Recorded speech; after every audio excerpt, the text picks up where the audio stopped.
ಹೊಳೆನರಸೀಪುರ ಪಟ್ಟಣದ ಶ್ರೀ ಲಕ್ಷ್ಮೀ ನರಸಿಂಹಸ್ವಾಮಿ ದೇವಾಲಯದಲ್ಲಿ ಬುಧವಾರ ಸಾಯಂಕಾಲ ಧನುರ್ಮಾಸ ಪ್ರಾತಃಕಾಲದ ವಿಶೇಷ ಪೂಜಾ ಮಹೋತ್ಸವದ ಕಠೋರೋತ್ಸವ ಅಂಗವಾಗಿ ವೈಕುಂಠ ಶ್ರೀಮನ್ನಾರಾಯಣ ಸ್ವಾಮಿ ಅಲಂಕಾರ ಹಾಗೂ ಸ್ವರ್ಗದ ಬಾಗಿಲು ತೆರೆಯುವ ಮೂಲಕ ಪೂಜಾ ಮಹೋತ್ಸವ ಸಂಪನ್ನಗೊಂಡಿತು.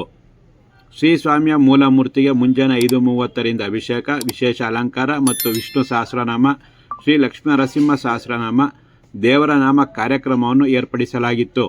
ಬೆಳಗ್ಗೆ 7:30ರಿಂದ ಅಷ್ಟವಧಾನ ಸೇವೆ, ಮಹಾನಿವೇದನ, ರಾಷ್ಟ್ರಾಶೀರ್ವಾದ ಮತ್ತು ಮಹಾಮಂಗಳಾರತಿ, ತೀರ್ಥಪ್ರಸಾದ ವಿನಿಯೋಗ ನಡೆಸಲಾಯಿತು.